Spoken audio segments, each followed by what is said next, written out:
ভালোবাসা কোন একটা দিবসের সাথে সীমাবদ্ধ থাকে না। নবী আমার ঘরের মধ্যে বসে আছেন, এমন সময় উম্মাহাতুল মুমিনিন মা আয়েশা ঘরের মধ্যে ঢুকছেন।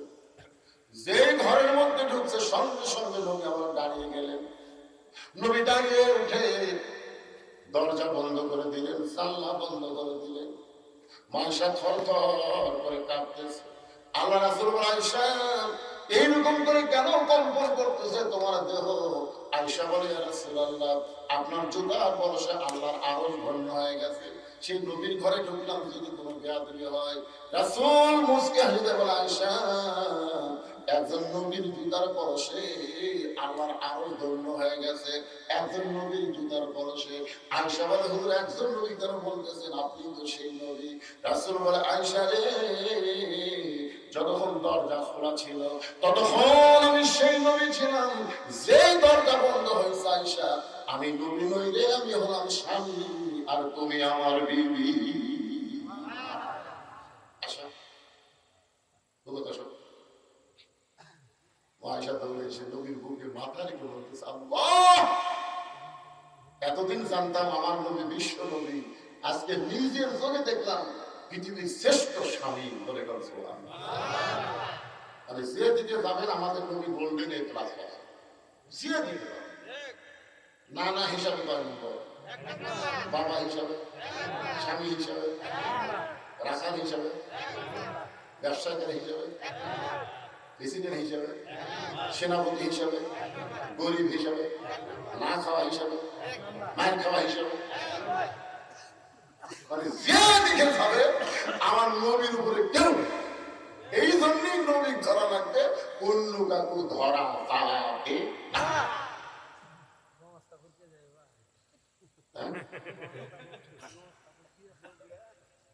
ধরা লাগবে না, কথা কয় না। আদিউল্লাহ ওয়াদুর রাসূল, যদি আল্লাহ পাওয়ার চান কাক ধরা লাগবে? নবী ধরা লাগবে। বাবা দেখতেছে বাবা একবার শয়তান ধরেছিল মুসা নবী, রাস্তার ধারে বসে কান দিচ্ছে। তো মুসা কয়, শয়তান কান দিস করে? আপনি আল্লাহর কাছে যাচ্ছেন, আমার কথা একটু বলবেন তো, আমার তওবাকে আল্লাহ কবুল করবে। আর শয়তানি করার মন চাচ্ছে না, কারণ আমি শয়তানি করার আগে এই মানুষেরা শয়তানি করে। আমি চাইতে কাটতে এর মধ্যে যে শয়তান ঢুকছে, আমি শয়তান আর নাই। শয়তান ঘোড়া হয়ে ঘাস খাচ্ছে, তো রাখালরা দেখতেছে গেলে ঘোড়া করছে গাড়িরা।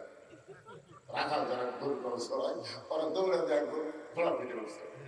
আর এক রাখালটা হামুল ওই উঠছে, আর একটা হামুল 4-5 জন উঠার পরে দেখে আর জায়গা নেই। তখন এক রাখাল বলছে, তবে কোন জায়গা তুমি তো জায়গা নেই। তখন ঘোড়ার পিছনে যে রাস্তায় ধরে রাস্তায় একটা মাল কাটছে, ঢুকে দিয়ে ওই মাঝে ধরে ভাই তারপরে আল্লাহ দিন যেই জায়গায় শয়তানের পাশার গাছটা ঢুকে এই দেশে আমি নাই। আপনার কি বলবেন? মুসা বলতেছেন, আপনি যাচ্ছেন আমার কাছে, কিন্তু দুর্বলকে বলবেন আমি আর এই শয়তানি লোকের চাইলে তওবা করে ভালো হওয়া চাই। মুসা বলতে, ঠিক আছে বলবো। তোর বলতে গিয়ে আল্লাহর সঙ্গে গল্প করতে করতে করতে করতে এক সময় মুসা বলতেছে, আল্লাহ এখন কি শেষ হলো বলে দাও। মুসা যখন রওনা দিয়েছে, আল্লাহ বলে, মুসা রে, তুমি কি আমার আর কিছুই বলবো না? মুসা বলতেছে, আল্লাহ আমার যা বলার ছিল সব বলা শেষ হয়ে গেছে, আর তো বলার কিছু নাই। আল্লাহ বলে, তাহলে শয়তান যে তোমার ধরলো, আমাকে কিছু বলার ধরলে সেই কথা কি বলবো না? মুসা বলতেছে, আল্লাহ মনি। এখান থেকে বোঝা গেল নবী অনেক সময় নবীরা পর্যন্ত ভুলে যায়। দেখছেন, আপনি বাবা ধরতেছেন, বাবা উপায় নাই রে। অসহায় আগে সকলে একটু মনোযোগ দিয়ে বলেন, উপায় নাই রে, উপায় নাই রে মানুষ, উপায় নাই নবী বিনে আল্লাহ পাওয়ার উপায় নাই। এরে ছেলেরা সাদা কালা গান গাও, কাঁচা বাদামের গান গাবেন, এই গান গাইলে গুনাহ হবে? কারণ আমার রবের মধ্যে কোনো ক্লান্তি থাকা চলবে না, ঘুম পড়া চলবে না। এগুলো জবান করে সকলে বলেন উপায় নাই রে, উপায় নাই রে, উপায় নাই নবী বিনে আল্লাহ পাওয়ার উপায় নাই। মুসা বলতেছে আল্লাহ মৃত্যুকে পছন্দ করার 2 নম্বর কারণ হলো আমার মৃত্যুটা কেবলমাত্র আপনার জন্য অংশ করেছি। আল্লাহ বলতেছে মুসা তুমি বড় চালাক। মুসা বলতেছে আল্লাহ আমার মধ্যে চালাকি কি দেখলেন? আল্লাহ বলে মুসা শোনো, আমার জন্য নিজের জীবনকে অংশ করে দিবে। ওয়ালা তাকুলু লিমান ইউকতালু ফি সাবিলিল্লাহি আমওয়াতুন বাল আহইয়াউ ওয়ালাকিন লা তাশউরুন।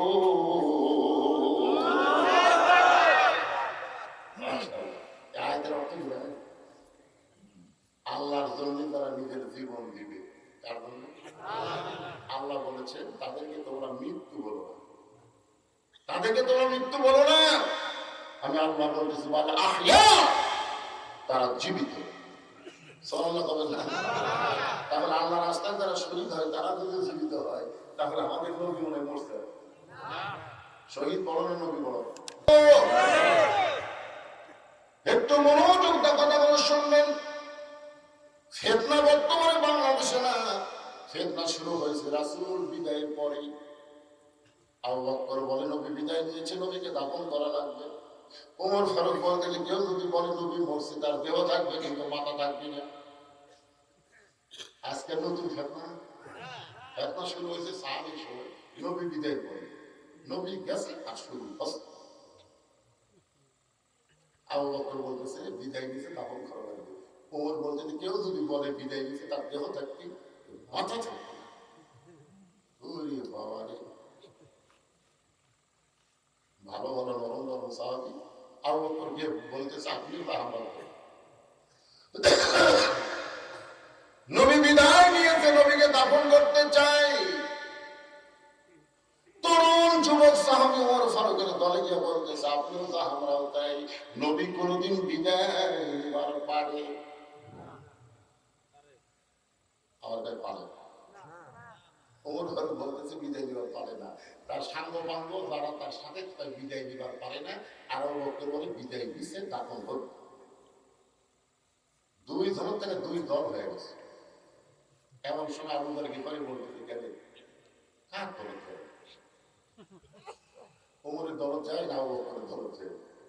ইমাম বলতেছে আর একজন বসে আছে বাঘ, আনা মাদিনাতুল ইলমি ওয়া আলী বাবুহা। আলীর কাছে যা।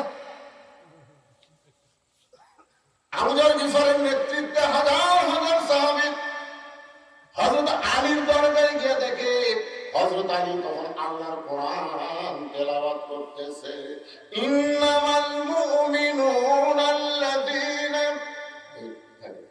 ইন্নামাল মুমিনুনা আল্লাযীনা ইযা যুকিরাল্লাহু ওয়াজিলাত কুলুবুহুম ওয়া ইযা তুলিয়াত আলাইহিম আয়াতুহু যাদাতুহুম ঈমানা ওয়া আলা রাব্বিহিম ইয়াতাওয়াক্কালুন।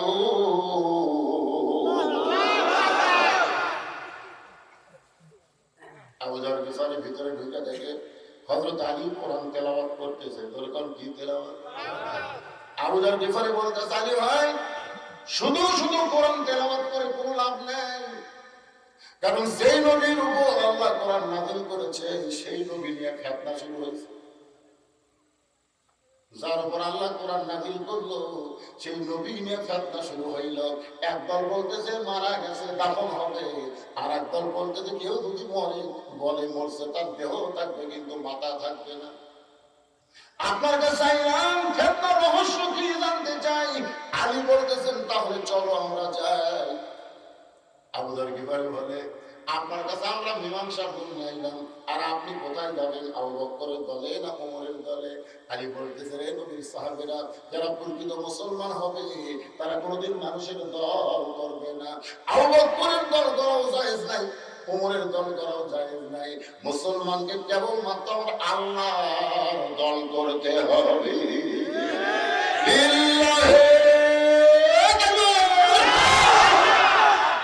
আবু বকরের দল করাও জায়েজ নাই, ওমরের দল করাও জায়েজ নাই। তাহলে বর্তমানে আওয়ামী লীগ বিএনপি এরা কার দল করতে যায়? কথা কয় না রে, কথা কয় না, জনগণ কথা কয় না। কোন মানুষের দল করা যাবে না ভাই না। আবু বকরের মতো মহান মানুষের দল যদি করা না যায়, যে ওমরের সামনে আল্লাহ কয়েকটা আয়াত নাযিল করেছে তার যদি দল করা না যায়, তোমরা কার দল করতে চাও? খালি মরিয়া দেখো। যদি ফুলগুলো নাই অভিমানে ঝরে যায়, আমি মালা গেঁথে বলো কারে পরাবো, সে যে কেন এলো না, কিছু ভালো লাগে না, কবরে আসুক। মজা কিন্তু কবরে হবে। একটু মনোযোগ দিয়ে শুনবেন। আবু যর গিফারি বলতেন, তাহলে কোথায় যাবেন? আলী বলতেছে, এমন একটা জায়গায় তোমাদেরকে নিয়ে যাব, যে জায়গায় গেলে মীমাংসা হবে। নবী নবীর তৈরি না মাটির তৈরি? নবী মৃত্যু না হায়াতের নবী?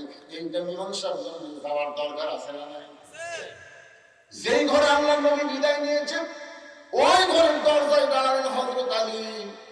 ওই ঘরের দরজায় দাঁড়াইছেন, ওই ঘরটা হলো মা আয়েশার ঘর। ধরে বলেন কার ঘর?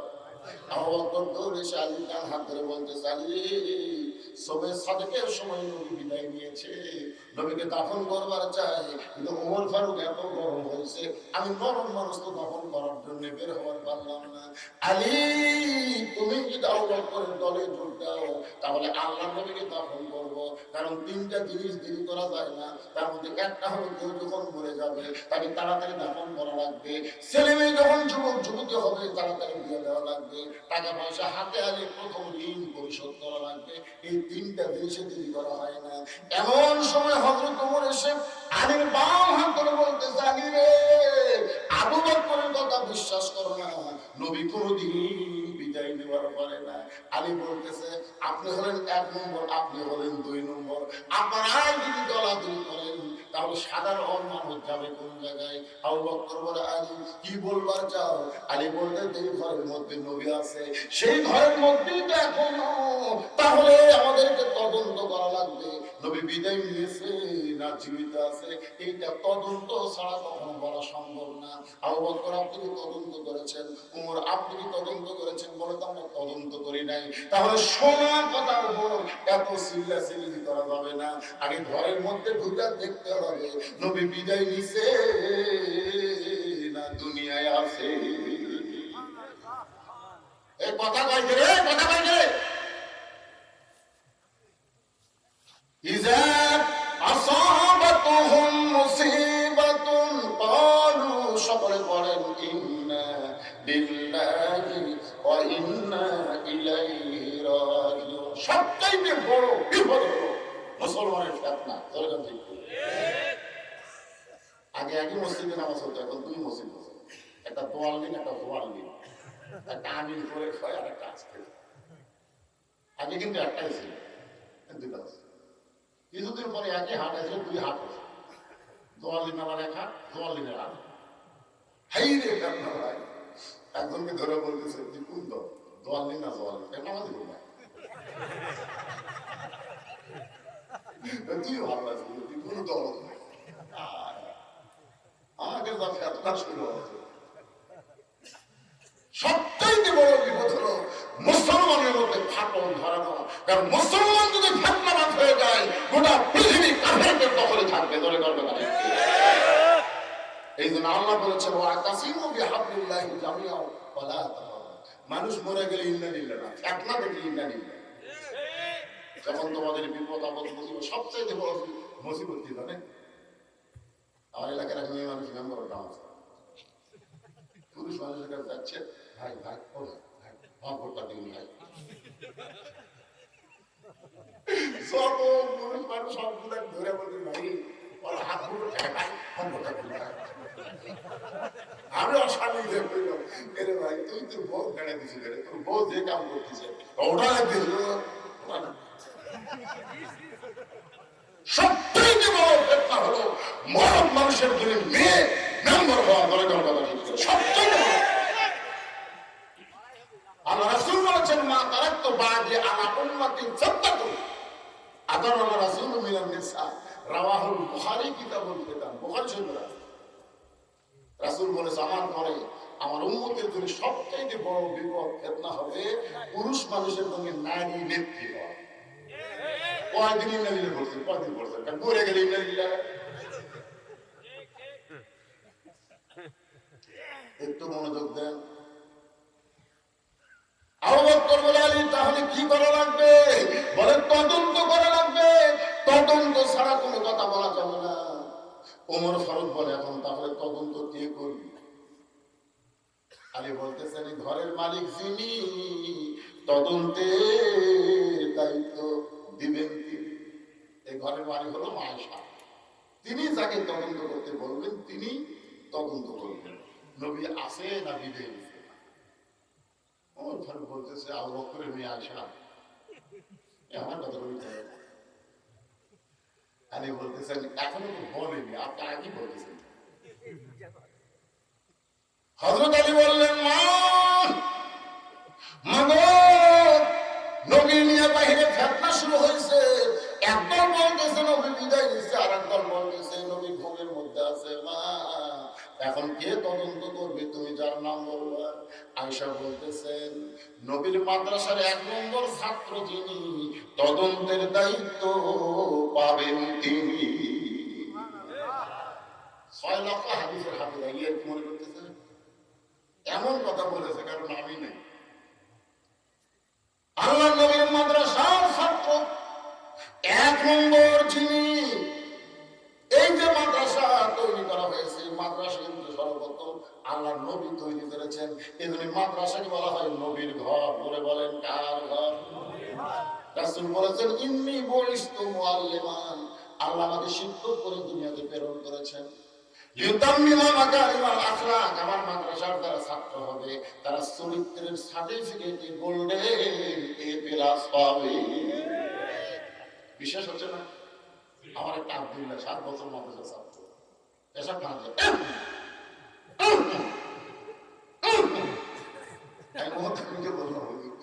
যে কাজ আছে পেশাবে দুর্গন্ধ লাভ মধ্যে আমার খাঁসার পরে এটা আসল কাজ না।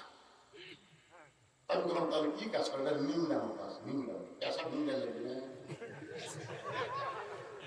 অনেকে থাকি মারতেছে কাজ দিচ্ছে, আমি লোকদের দেখতেছি বাবা যতক্ষণ বাড়ান কমপ্লিট হয়নি ততক্ষণ কাজ দিচ্ছে। যখন দেখছে আর বাড়াচ্ছে না তখন পানি খরচ করছে, এরপর উজু করতেছে। আমি বললাম আব্দুল্লাহ এইভাবে পেশাব করে পানি খরচ করে উজু করতেছিস কেন? আপনি জানেন আপনি জানেন আল্লাহর কোরআন এইটা ধরবার গেলে নিজের শরীর আগে পবিত্র করা লাগে। আব্দুল্লাহর চাইতে বেশি বয়স, প্রাইমারি ক্লাস 1-এ পড়ে, খারাপ হয়ে গেল ওই বসি না। একদিন বললাম তুই বসিস না আমাদের কেউ বসে না, কেউ বসে।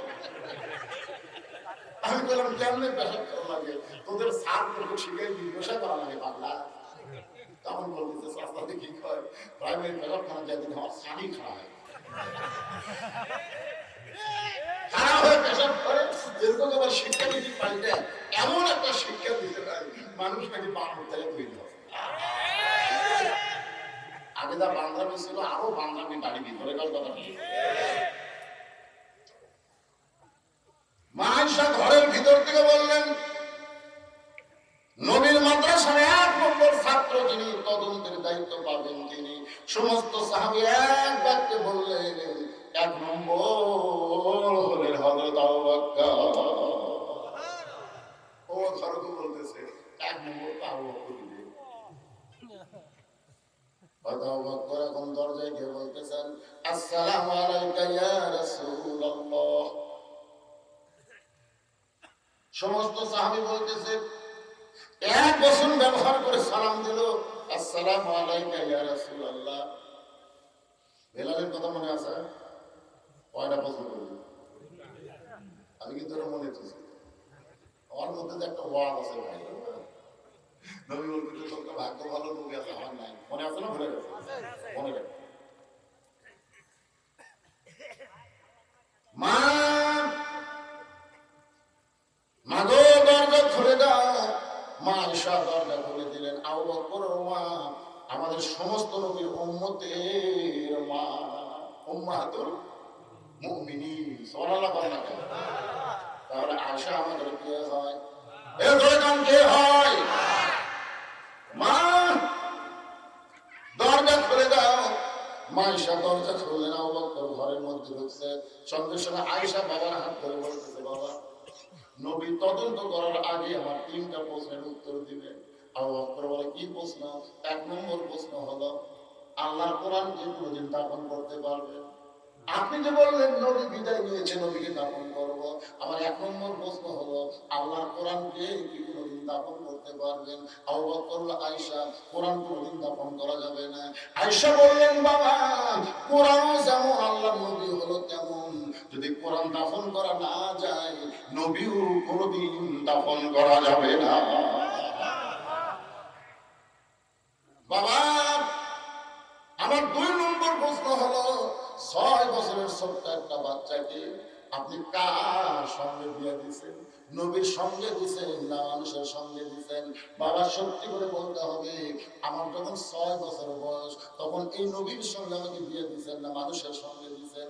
বাবা আমার 3 নম্বর প্রশ্ন হলো, 6 বছর বয়সে কোনো মেয়ে তো বিয়ের কিছু বোঝে না, তাহলে আয়েশাকে আপনি 6 বছর বয়সে বিয়ে দিলেন, এটা আমার জন্য দিলেন না আপনার জন্য দিলেন?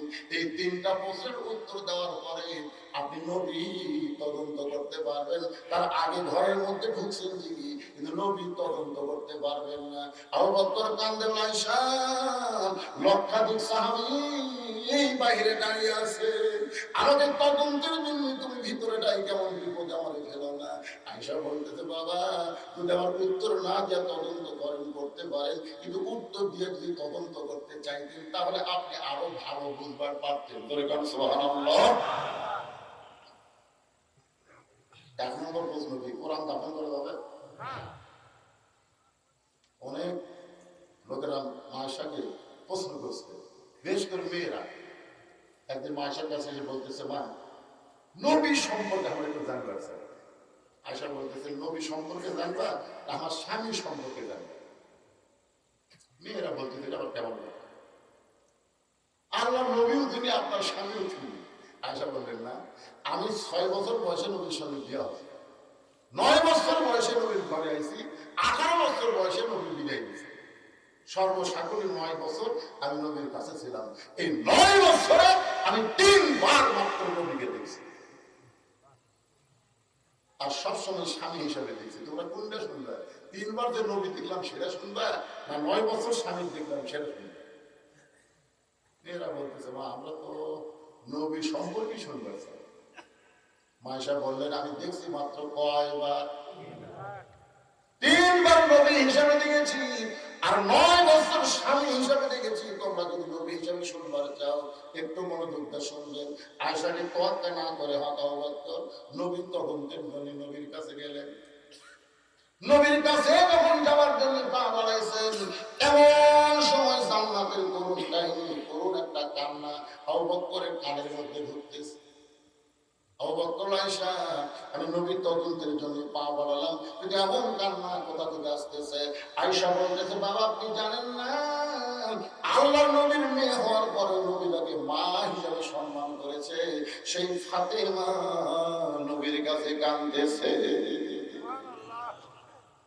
আমার মায়েরা যারা পর্দার অন্তরালে একটু মনোযোগ দিয়ে শুনবেন, নবীর মেয়ে হওয়ার পরেও নবী ফাতেমাকে মায়ের সম্মান দিয়েছে, সেই মা নবীর কাছে বসে বসে কাঁদতেছে। আবু বকর বলে ফাতেমা যদি কান্দে তাহলে আমি নবী তদন্ত কেমনে করব, কেমনে তদন্ত করব? এমন সময় আয়েশা বললেন, মা একজন পরপুরুষ আমার বাবা ঘরের মধ্যে ঢুকছে, এখন তুমি একটু অন্দর মহলে যাও। মা ফাতেমা যখন অন্দর মহলে গেছে, এমন সময় আবু বকর তদন্ত করতে গিয়ে দেখে নবীর মাথার কাছে হোসাইন আর পায়ের কাছে হাসান দাঁড়িয়ে আছে। দুইটা সন্তান দৌড়ে এসে আবু বকরের দুই হাত ধরে বলতেছে, ও নানার এক নম্বর সাহাবী, এত কান্না কান্নাম, কিন্তু নবী তো নানা তো আমাদের সবের উত্তর দেয় না, আমাদের কান্না দেখেও নানা কোনো কথা বলে না। যেই নানা আমাদের কোনোদিন চোখের পানি সহ্য করতে পারে না, সেই নানার পায়ের কাছে মাথার কাছে এমন করে কাঁদতেছিল। একটু বলেন তো আমার নানার খবর কি? কারণ আমরা যখন দুষ্টামি করতাম তখন আমার নানা আমাদের দুই ভাইকে কোলের মধ্যে নিয়ে বলতো, হাসান হোসেন দুষ্টামি করিস না, একদম মহামানবের গল্প তোদের শোনাবো। আমরা তখন দুই ভাই চুপ হয়ে বলতাম, নানা সেই মহামানবটাকে একটু গল্প করেন। আল্লাহ নবী বলতেন, হাসান হোসেন শোনো, ওই গাড়ির সুরের মধ্যে হিজরতের রাত্রে যখন আমি ঘুমাইছিলাম, ওই মহামানবের উড়ারটা আমার বালু ছিল, আমি কখন যেন ঘুমাই গেছি জানি না রে, হঠাৎ একটা বিষাক্ত সাপ তাকে কামড় মারছে, তার চোখের পানি দিয়েছে, ঘুমটার দিকে কাঁদতেছে। হাসান হোসেন বলে, নানা সেই মহামানবের নামটা কি? আমার নানা বলতেছে, মহামানব বলেন আমার এক নম্বর সাহাবী আবু বকর। ছোট্ট বাচ্চারা যখন দুষ্টামি করে মহামানবের গল্প করবেন, আবু বকরের জীবনী শোনাবেন, ওমরের জীবনী শোনাবেন, আপনার বাচ্চারা কিন্তু ভালো মানুষ হবে। বলে কথা ঠিক কিনা? কান্দে আমার কাছে তেল পড়া যায়, কান্না ভালো হয় না, পানি পড়া যায়, কান্না ভালো হয় না। এক এক মাস পরে বললাম, মা খবর কি? আর কান্দে না। না হুজুর আপনাকে দোয়ার তর বকর দেয়, কিন্তু কান্দে না। কেন কান্দে না? তার বাপ একটা মোবাইল কিনে দিয়েছে,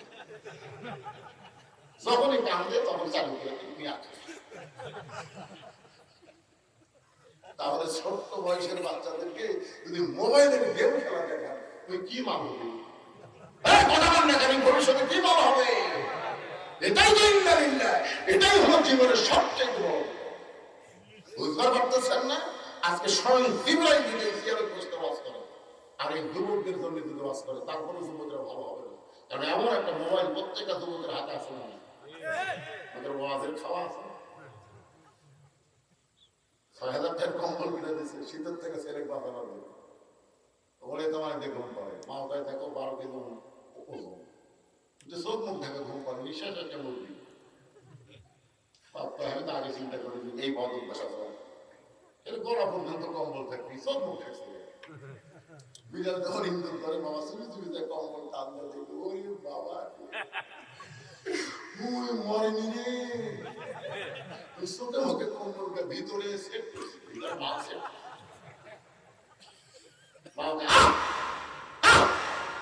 মাকে কি হলো, মরছে নাকি? জীবন বাঁচা থেকে ইমান মরেছে, এই মোবাইল অধিকাংশ যুবকের ইমান মারা ফেলছে। তবে কথা বল না, এটাই হলো ইমান। সবচেয়ে বড় বিপদ হলো এই যুবকদের হাতে স্ক্রিন টাচ মোবাইল। মানুষ মরা কোনো বিপদ না হয় না, আসলা তো মুসিবত। আল্লাহ বলতে যে বিপদ আপদ যখন আসবে তখন তোমরা বলবে ইমান। তাহলে হাসান হোসেন দুষ্টমি বন্ধ হইতো একটা মহামানবের গল্প শুনে। সে মহামানব আল্লাহর দুই হাত ধরে বলতেছে, বলেন তো আমার নানার খবর কি? সঙ্গে সঙ্গে আবু বকর আল্লাহ নবীর কপালে চুম্বন দিয়ে বললেন, ওমর ফারুক ঠিক বলেছে, নবী কোনদিন মরতে পারে না, নবী কোনদিন বিদায় নেবার পারে না। হাসান হোসেনকে নিয়ে ঘর থেকে বাইরে আসছে। আবু বকর বলে, আলী আমি তদন্ত করলাম কিন্তু তুমি উত্তর দাও। আলী মুসকি মুসকি হাসে বলে, আপনি করবেন তদন্ত আর আমি উত্তর দিব কেন? তোর দুইটা সন্তান যে ঘরে আমার হাত ধরেছে, এদের সামনে ঘরের কথা বলতে বলতে পারবো না। ঘরে কি দেখলাম এই দুই বাচ্চার সামনে বলতে পারবো না।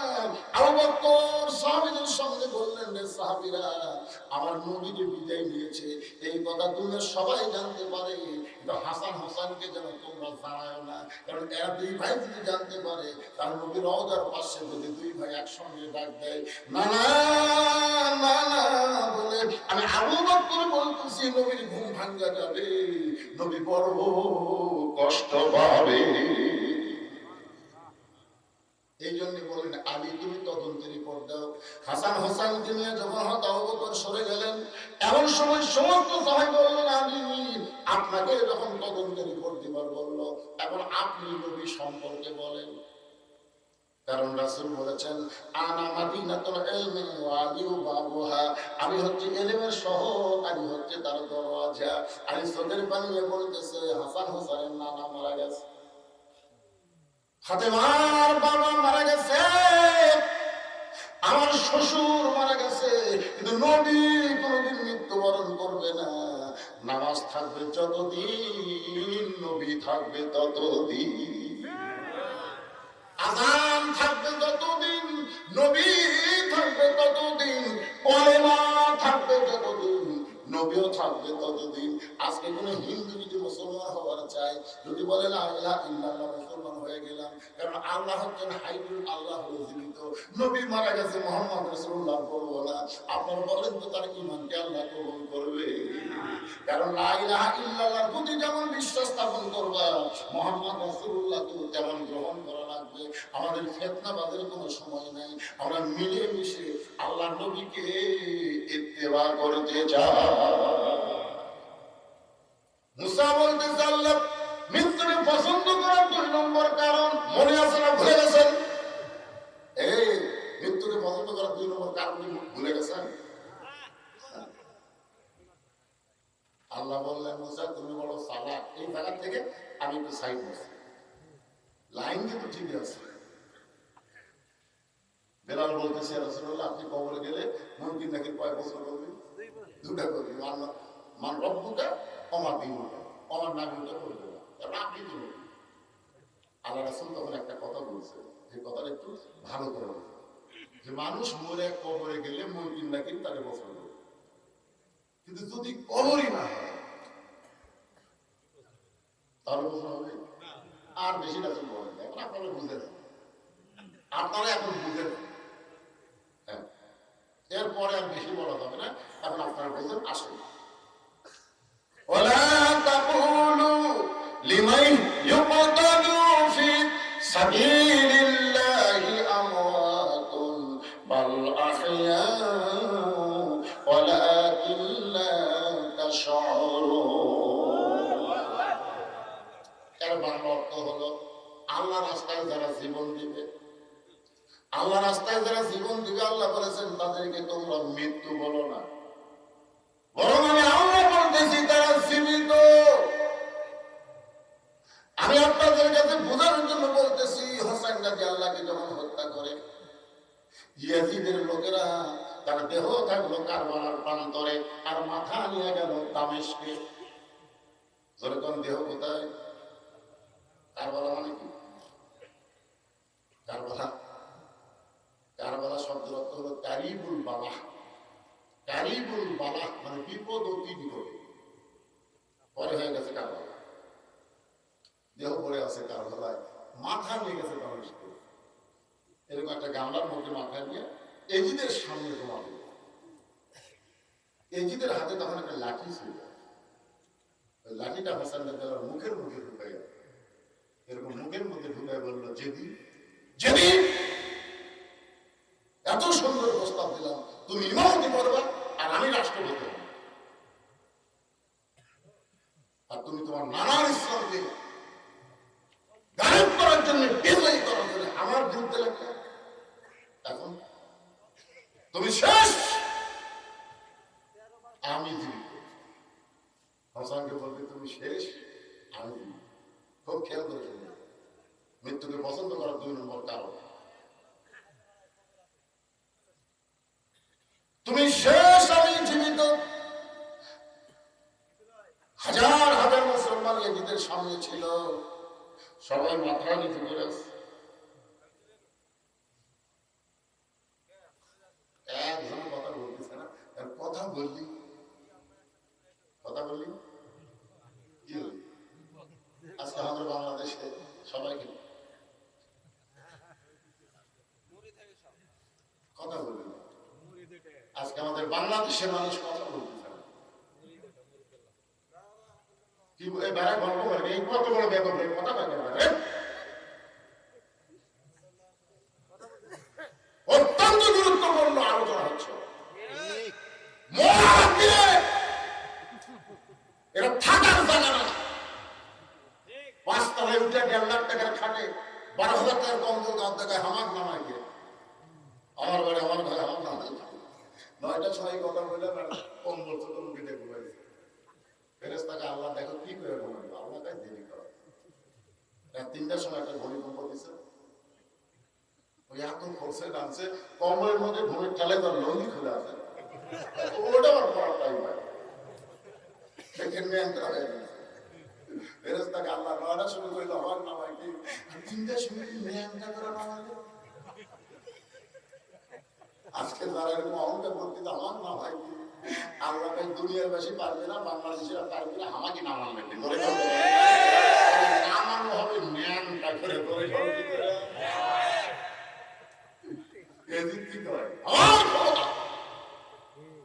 আমি জীবিত, তুমি শেষ। একজনও মাথা তোলে না, একজনও তোলে না, তুললেই তার মাথা কাটবে। আজকে আমাদের দেশের অবস্থা হচ্ছে তাই, কেউ কথা বলবে দরকার নেই, ফিস করে গল্প করবে, দেওয়ালের কান আছে এমন হয়ে গেছে। 80 টাকার সোয়াবিন তেল 200 টাকা দিতেছে। একটা কথা একজন নেতা বলতেছে রাশিয়ায় যুদ্ধ লাগছে তো এই জন্য সোয়াবিন তেল দিচ্ছে, তুই গরুর গোস্ত দাম ভালো কেন?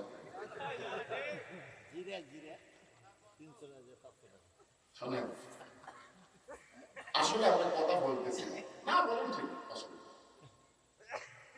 সবাই যখন জবান বন্ধ,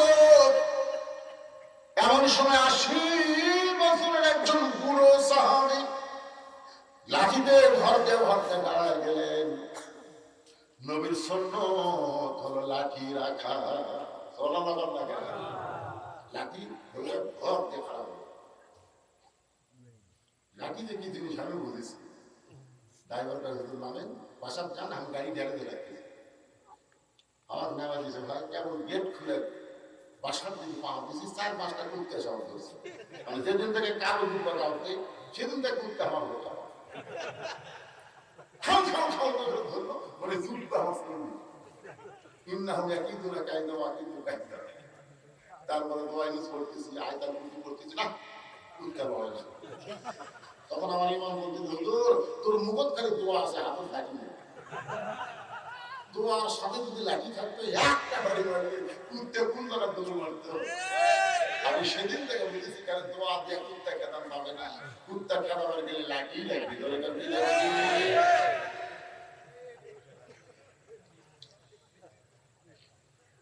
হযরত আনাস ইবনে মালিক দাঁড়িয়ে গেলেন। মুসলমান মৃত্যুকে পছন্দ করার 2 নম্বর কারণ আপনাদের সামনে ব্যাখ্যা করতেছি। আমার দাঁড়িয়ে বলে নিয়েছি, যার মুখে লাঠি ঢুকাইয়া তুমি অহংকার করতেছ, তুমি বলতে তো শেষ হয়ে গেছে, আমি জীবিত। ইয়াজিদ তুমি তাকে চিনো না, আমি তাকে চিনি। আমি একাধারে 10 বছর নবীর খাদেম ছিলাম। একাধারে কয় বছর? খাদেম বলা যাবে, কিন্তু গোলাম বলা যাবে। কি বলা যাবে? খাদেম বলা যাবে। খেদমত করেছে নবী, কিন্তু ফরজ নামাজগুলো মসজিদে পড়তেন, আর নফল এগুলো বাড়িতে বেশি পড়তেন। কারণ বাড়িতে গোরস্থান বানানো যাবে না, বাড়ির মধ্যেও নামাজ পড়া লাগবে। ওইটা ঠিক নেই। জুমার নামাজের পরে যে 4 রাকাত আমরা পড়ি না, কয় রাকাত? 4 রাকাত যে সুন্নাত নামাজ পড়ি, যদি আপনি মসজিদে পড়েন তার 4 রাকাত পড়া লাগবে। আর বাড়ি যদি পড়েন 2 রাকাত পড়লেই 4 রাকাত সব হবে। তাহলে কোনটা ভালো? কি জন্য? গাড়ির যদি ঠিক মতো আপনি নামাজ পড়েন, নকল নামাজগুলো পড়েন, পড়াশোনা যদি পড়েন, তাহলে স্টার্ট বর্ষা জি বাংলা আর ফলাফল পাবেন। দলে কথা আপনার স্টার্ট বর্ষা থেকে ওই ঘর পবিত্র করবার গেলে কোরআন শরীফ পাবেন।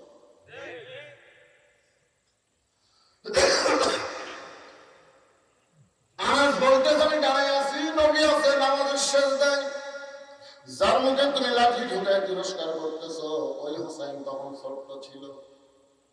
দৌড়ে এসে নানার পিঠে চড়ে বলতে, চল ঘোড়া চল, চল ঘোড়া চল, চল ঘোড়া চল। আমি আনাস বিরক্ত হয়ে গেলাম। আল্লাহ নবীর পিঠে চড়ে চল ঘোড়া বলতেছে, আমি একটু সরে গিয়ে যখন হোসাইনকে পিঠ থেকে নামার চাই, নবী নামাজ পড়া অবস্থায় হাতটা ইশারা করলেন নামাজ না। আমি আনাস আবার জায়গা মতো দাঁড়িয়ে গেলাম। জায়গা মতো দাঁড়ানোর পরে কিছুক্ষণ পর হোসাইন বলতেছে যে এই ঘোড়া চলে না, এই ঘোড়ার পিঠে বসে আমার লাভ কি। রাগ করে যখন ঘর থেকে বাইরে যায়, নবী নামাজ শেষ করে আমি তাকায় দিয়ে চোখ দিয়ে দর দর করে পানি পড়ে। আমি বললাম, ইয়া রাসূলুল্লাহ, হোসেন এত বড় বেয়াদবি করলো, নামাজের মধ্যে আপনার পিঠে চড়ে চল ঘোড়া করলো, আমি নামাজ চাইলাম, আপনি নিষেধ করলেন। রাসূল বলে, আনাস রে, আমার হোসেনকে তুই চিনিস না। আমার হোসেনকে আমি নামাজ চাইছিলাম, কিন্তু নামাজের মালিক আল্লাহ ডাক্তার, হুজুর আপনি যেমন হোসেনকে ভালোবাসেন, আমি আল্লাহ যেমন ভালোবাসি। আপনাকে ঘোড়া বানাইছে, আমি আল্লাহ বড় ভালো লাগতেছে। যেই হোসেন নবীর ঘোড়া বানাইলে আল্লাহ ভালো লাগে, সেই হোসেনের মুখের মধ্যে লাঠি ঢুকে তুমি কেমনে বলতে হোসেন শেষ হয়ে গেছে? হোসেন শেষ হয় না। আনাস বলতেছে, আজি হাজার হাজার সাহাবীর মধ্যে নবী যখন আলোচনা করতেছে, সমস্ত সাহাবীরা পাগলের মতো নবীর ওয়াজ শুনতেছে। এমন সময় ওই ছোট্ট হোসেন যার মুখের মধ্যে লাঠি ঢুকাইলা, ও কোথা থেকে দৌড়ে এসে বলে, নানু ভাই আমি একটু আপনার সঙ্গে খেলা করবার চাই। নবী ওয়াজ করতেছে, সাহাবীরা শুনতেছে, আর হোসেন নানার সঙ্গে খেলা করবে। আবু বকর বলে, হুযায়ফা রে, আসতে দিস না রে, আসতে দিস না। এত সুন্দর কথা বন্ধ হয়ে গেলে কিন্তু আর পাবি না। কারণ নবী যত কথা বলে, নবী বলে না, আমার আল্লাহ নবীর জবান দিয়ে বের করে দেয়। মা ইয়ানতিকু আনিল হাওয়া ইন হুয়া ইল্লা ওয়াহয়ুন ইউহা। হুযায়ফা দৌড়ে এসে হোসেনকে কোলের মধ্যে নিয়ে বলে, বাবু তুমি এখন তোমার নানার কাছে যাইও না, কারণ তোমার নানা ওয়াজ করতেছে, সাহাবীরা পাগলের মতো শুনতেছে। হুযায়ফার কোল থেকে হোসেন চিল্লায় বলে, রে নানার সাহাবীরা, আমার নানাকে চিনো বলে নানার ওয়াজ তোমাদের ভালো লাগতেছে, আর আমাকে চিনো না বলে নানার কাছে আমাকে যাবার দিচ্ছ না। আজকে শুনে না, ওই বক্তা নানার চাইতে হোসেন কোনো অংশে ছোট না। যেই বর্ষাকে শুনে না, ওই বক্তা নানার চাইতে আমি কোন অংশে ছোট না।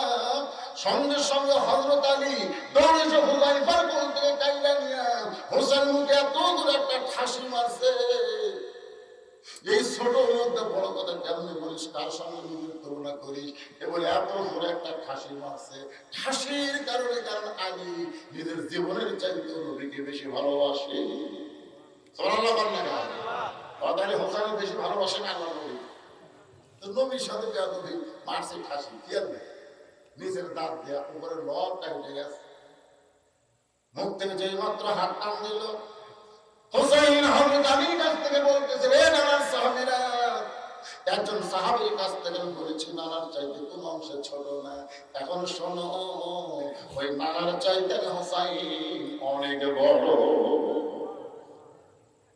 যেই বয়সে বড়, সঙ্গে সঙ্গে ওমর ফারুক চিল্লায় বলে, আলী তোমার সন্তানকে তুমি সামলাও, আমার নবীর সঙ্গে বেয়াদবি করলে আমি কিন্তু সহ্য করতে পারবো না। আলী যখন হোসেনকে নিয়ে যাওয়ার চাই, এমন সময় নবী দুই কানা হাত বাড়ায় বলতে, আলী রে, আমার কলিজাকে আমার কাছ থেকে আলাদা করিস না। হযরত আলী যখন হোসেনকে ছাইড়া দিছে, হোসেন এক দৌড়ে নানার কোলে গিয়ে বলে, নানু ভাই আপনাকে ছাড়া আমি বাঁচবো না, আমার জীবনের চাইতে আপনাকে বেশি ভালোবাসি। নবী বললেন ভাইজান তুমি আমার সমান বলেছো মানে নিলাম, কিন্তু আমার চাইতে বড় এই কথা সাহাবীরা শুনতে পারে না। হোসেন বলে না আমি বুঝবার পারছি আপনারও মন খারাপ হয়ে গেছে। আমি আপনাকে তিনটা প্রশ্ন করবো না। এক নম্বর প্রশ্ন হলো আপনার সাহাবীদের সামনে একটু আপনি বলবেন আমার বাবা বড় না আপনার বাবা বড়? একটু সাহাবীদেরকে শোনা দেন এই দুই ফোনের মধ্যে কার বাবা বড়? রাসূল কান্দার পরে সাহাবীরা রে এমন প্রশ্ন আমাকে কেউ কোনোদিন করবে আমি কোনোদিন কল্পনা করি নাই।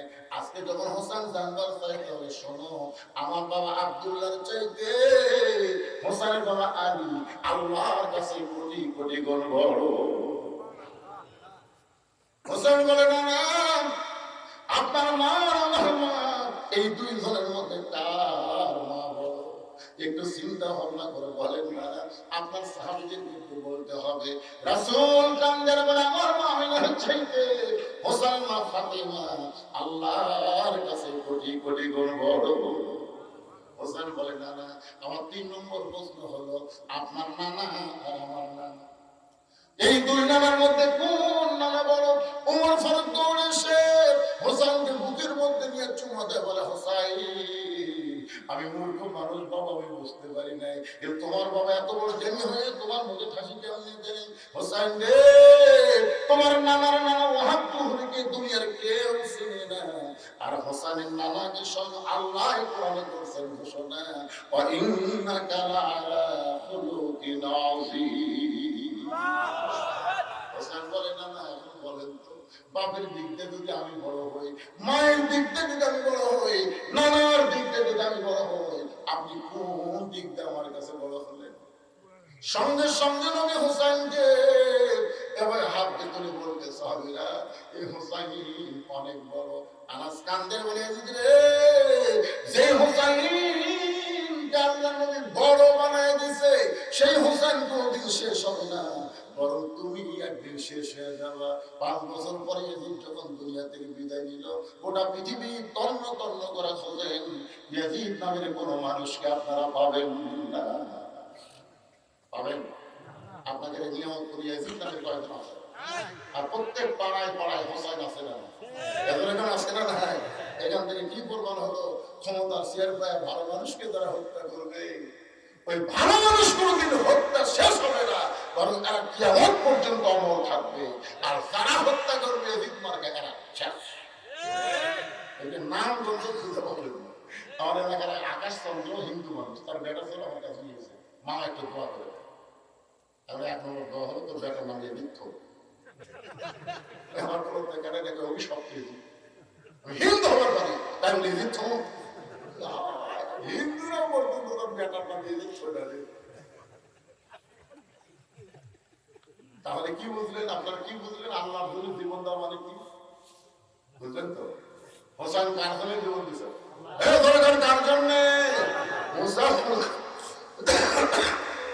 মৃত্যুকে পছন্দ করার 2 নম্বর কারণ হলো আমার জীবনটা কেবলমাত্র শুধুমাত্র আপনার জন্য অর্থ করেছি। আল্লাহ বলে মুসা মৃত্যুকে পছন্দ করার 3 নম্বর কারণ কি? আমি কিন্তু 3টা কারণে 2 কারণ বলছি, তোলে কোন কয় কারণ? 3 নম্বর কারণ মজার কারণ।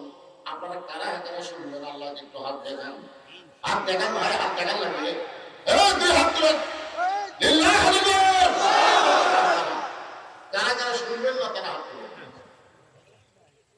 লিমা তাকুলু মা লা তাফআলু, এই যে শুনবেন কইয়া যদি না শোনেন, আল্লাহ বলেছেন কথার সাথে কর্মের যদি মিল না থাকে তুই হলো টাটকা মুনাফিক। যেরকম কি মুনাফিক? এই কথা বল নাকি কি মুনাফিক? ছেলে মাদ্রাসায় হেফজ করতেছে 2টা কোরআন শরীফ 5000 টাকা দান করলো, আল্লাহ কবুল করেন। আরেকজন দিতে দেওয়ার কত হলো? 47 হয়ে গেছে, 47 হয়ে গেছে ইনশাআল্লাহ। 3টা 3জন আল্লাহর পাগল, 3টা কোরআন পাবো 1500 টাকা দেন। একজন দিবার পর আলহামদুলিল্লাহ 3জন দিলে অসুবিধা নেই। 50টা কোরআন শরীফ পাবো 500 দিতে হবে 25,000 টাকা। এটা লকডাউন মধ্যে আদায় হয়ে গেল। সুবহানাল্লাহ হবে না? মাশাআল্লাহ 48টা আর মাত্র 2টা দেন।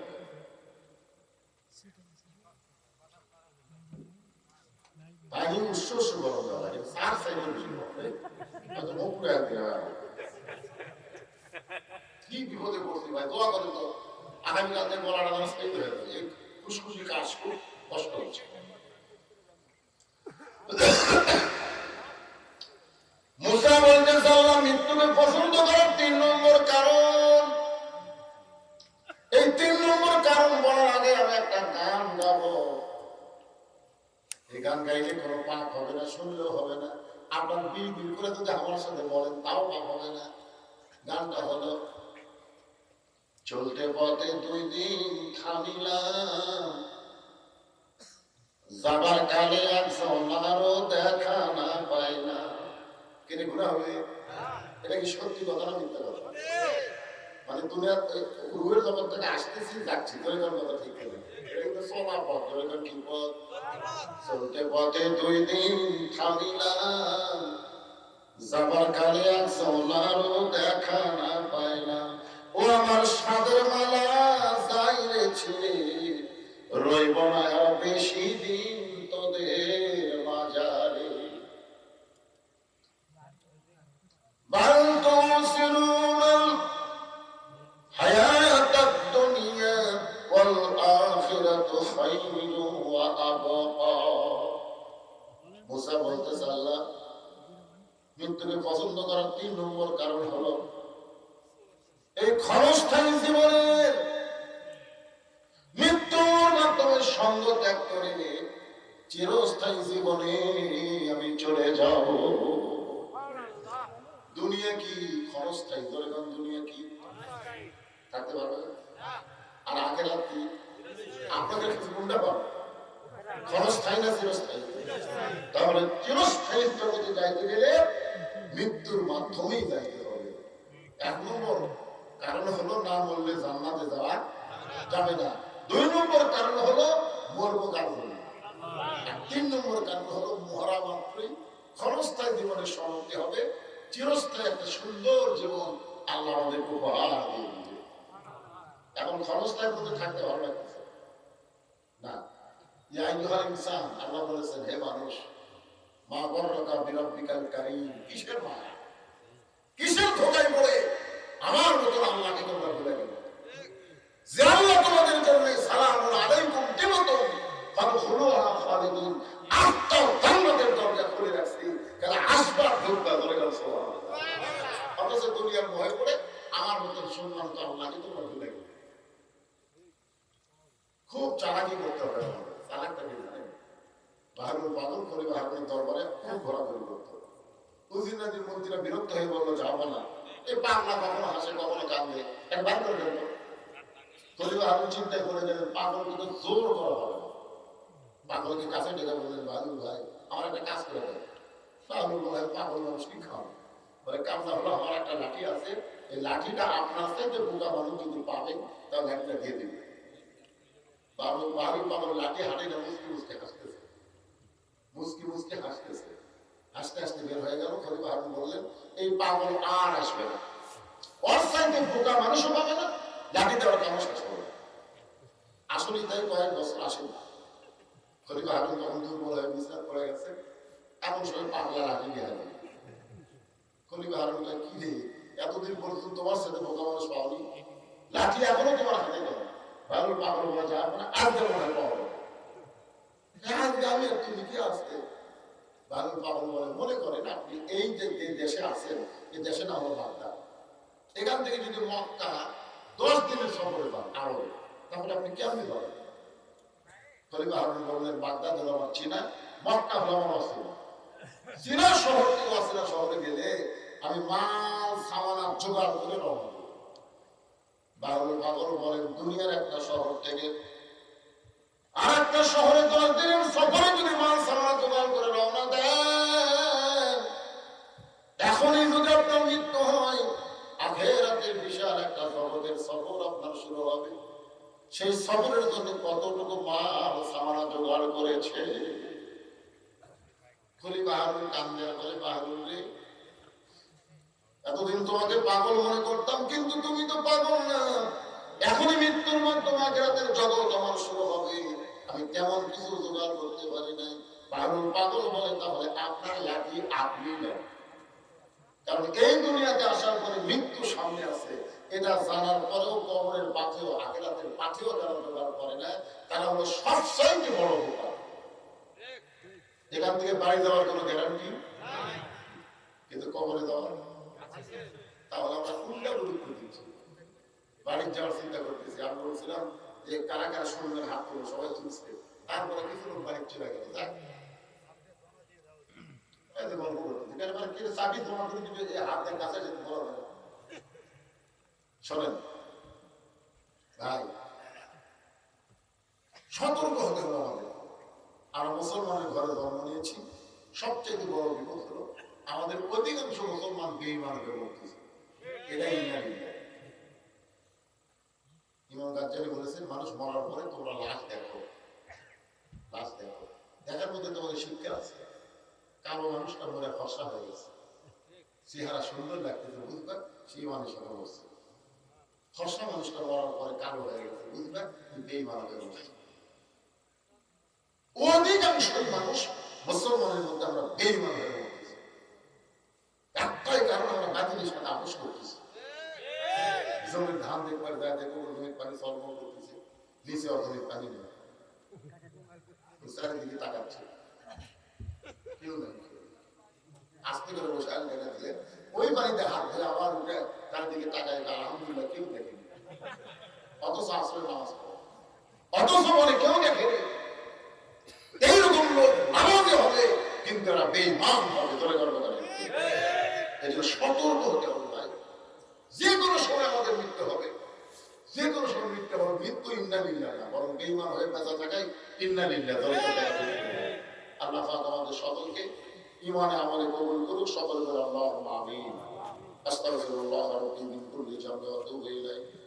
লা হাওলা ওয়া লা কুওয়াতা ইল্লা বিল্লাহিল আলিয়্যিল আযীম। 5000 টাকা আব্দুল মুত্তালিব দান করেছে শালবাড়ি থেকে। আল্লাহ তার দান কবুল করেন। কোরআন শরীফ ও তার 500 টাকা দিয়েছে, আল্লাহ কবুল করেন। আর একজন মহিলা কোরআন 500 টাকা দিল। অনেকগুলা কোরআন হয়ে গেল। আল্লাহ পাক এই মাদ্রাসাকে কিয়ামত পর্যন্ত কবুল করেন। ধরে কর আমিন। সবাই হাত তুলে আল্লাহুম্মা আমিন। আল্লাহুম্মা আনতাস সালাম ওয়া মিনকাস সালাম তাবারাকতা ইয়া যাল জালালি ওয়াল ইকরাম।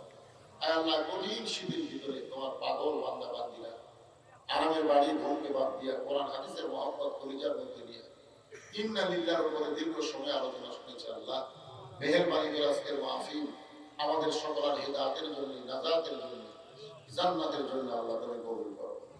তাই আল্লাহ এই মাহফিলের শুরু থেকে শেষ পর্যন্ত যত আলোচনা হয়েছে আল্লাহ, এর মধ্যে যদি ত্রুটি হয়, ভুল হয়, মাফ করো।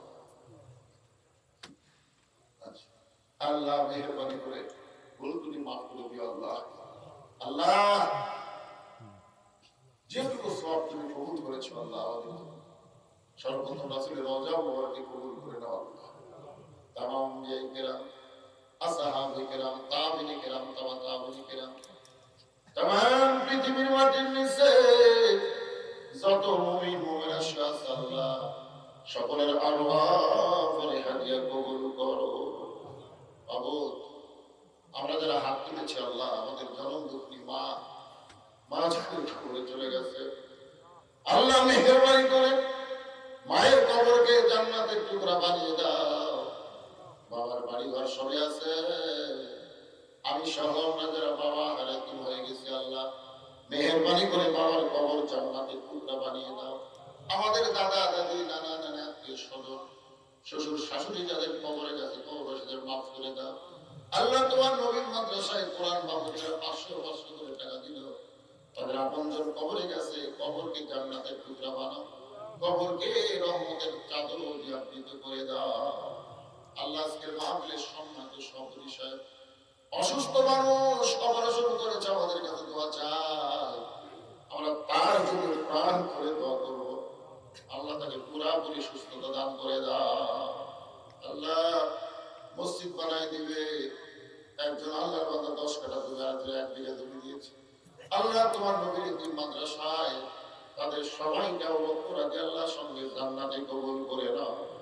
তোমার সম্মানিত মা বোনেরা পর্দার অন্তরালে বসে বসে শুনে চাবি অর্ধাংশী কবুল করে মা ফাতেমার চরিত্র দান করে দাও আল্লাহ। আমি অসুস্থ, আমার মতো যারা অসুস্থ আছে আল্লাহ সকলকেই তুমি পুরাপুরি সুস্থতা দান করে দাও। এই মাদ্রাসাকে কিয়ামত পর্যন্ত কবুল করে না।